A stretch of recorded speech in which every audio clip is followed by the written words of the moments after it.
Here in mid-Michigan, we have the Eagles in Frankenmuth, Linden, Byron, and Farwell.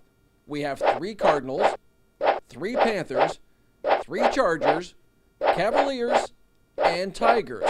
While there's nothing wrong with going with a tried and true mascot, there are 3 schools that really stand out in the area.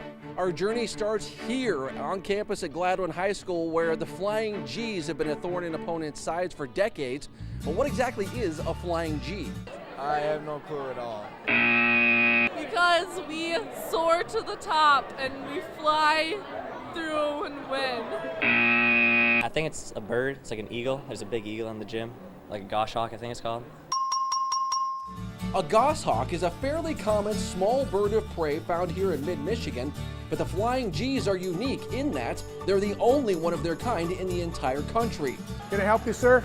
Longtime Gladwin expert Terry Prokoff explains.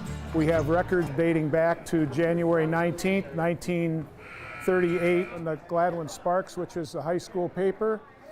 Gladwin Flying G's shows up on February 10th in the first lines of a story about the Gladwin Beaverton football game. Now it's off to Vassar, where I met with former Superintendent Randy Midland with what I thought was a traditional Vulcan greeting.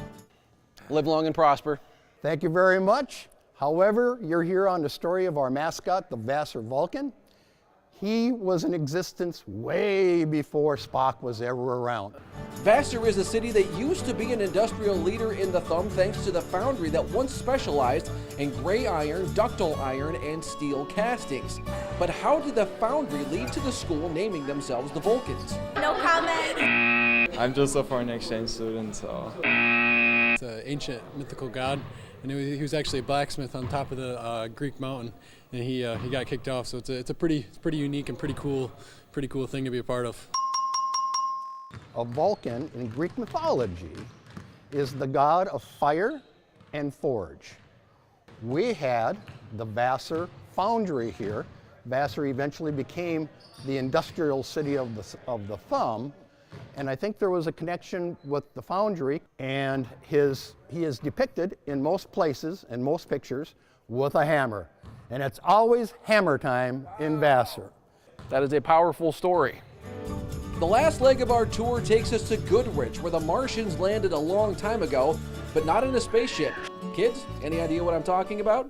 Not really. I'm not really sure.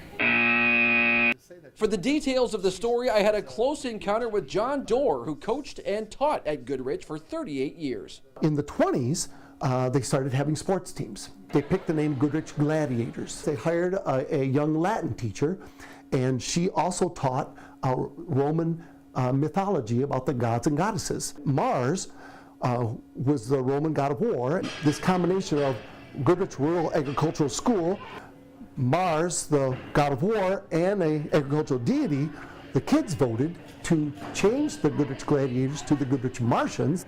Goodrich is the only school in the country to call themselves the Martians, and that originality has served them well. All 3 of these schools have taken a chance, tried something different, and owned it.